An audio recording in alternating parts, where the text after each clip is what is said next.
कहते हैं कि दूसरों को भी उतनी ही जल्दी क्षमा कर देना चाहिए जितना जल्दी आप ईश्वर से अपने लिए क्षमा चाहते हैं। नमस्कार, मैं हूं अशांशु। स्वागत है आपका कहानियों के सफ़र पर। आज पर्युषण संवत्सरी के अवसर पर मैं आप सभी से रूबरू हूं एक छोटी सी कहानी के साथ। एक बार की बात है, एक राजा था। उसने 10 खूंखार और जंगली कुत्ते पाले हुए थे, जिसका इस्तेमाल वह लोगों को उनके द्वारा की गई गलतियों पर मौत की सजा देने के लिए किया करता था। एक बार कुछ ऐसा ही हुआ कि राजा के एक पुराने मंत्री से कोई गलती हो गई। क्रोधित होकर राजा ने उसे शिकारी कुत्तों के सामने फेंकवाने का फरमान दे डाला। सजा दिए जाने से पूर्व राजा ने मंत्री से उसकी आखिरी इच्छा जानना चाही। मंत्री ने कहा, राजन, मैंने आज्ञाकारी सेवक के रूप में आपकी 10 सालों तक सेवा की है। मैं सजा पाने से पहले आपसे सिर्फ 10 दिनों की मोहलत चाहता हूँ। राजा ने मंत्री का निवेदन स्वीकार किया।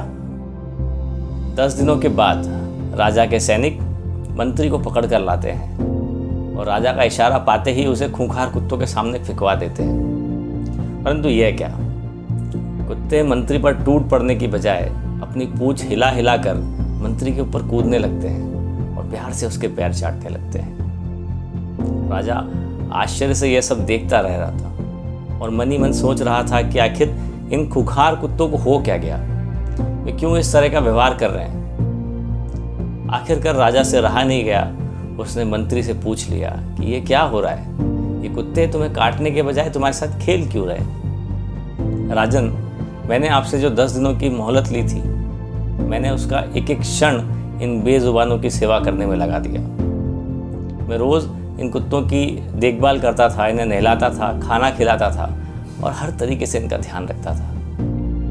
ये कुत्ते खूंखार और जंगली होकर भी मेरे 10 दिनों की सेवा को नहीं भुला पा रहे हैं। परंतु मुझे खेद है कि आप प्रजा के पालक होकर भी मेरी 10 वर्षों की स्वामी भक्ति भूल गए और मेरी एक छोटी सी त्रुटि पर इतनी बड़ी सजा सुना डाली मुझे। राजा को अब अपनी भूल का एहसास हो चुका था। उसने तत्काल मंत्री को आज़ाद करने का हुक्म दिया और आगे से ऐसी गलती ना करने की सौगंध ली। मित्रों, कई बार इस राजा की तरह हम भी किसी की बरसों की अच्छाई को उसके पल की बुराई के आगे भुला देते हैं। यह कहानी हमें क्षमाशील होना सिखाती है।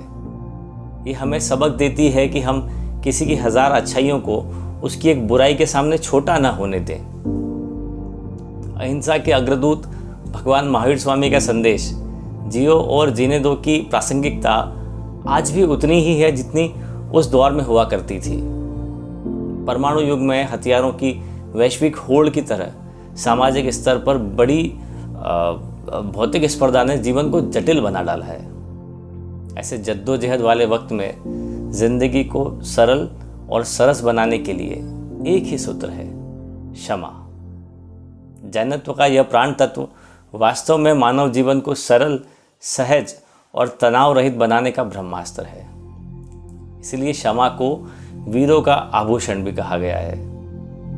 जीवन की इस यात्रा में चलते चलते स्वार्थ, मोह या अज्ञानतावश हुई भूलों के लिए मैं भी स्वच्छ हृदय से आप सभी से क्षमा याचना करते हुए आप सभी के स्नेह और मैत्री भाव की कामना करता हूँ। इच्छामि टुकड़म।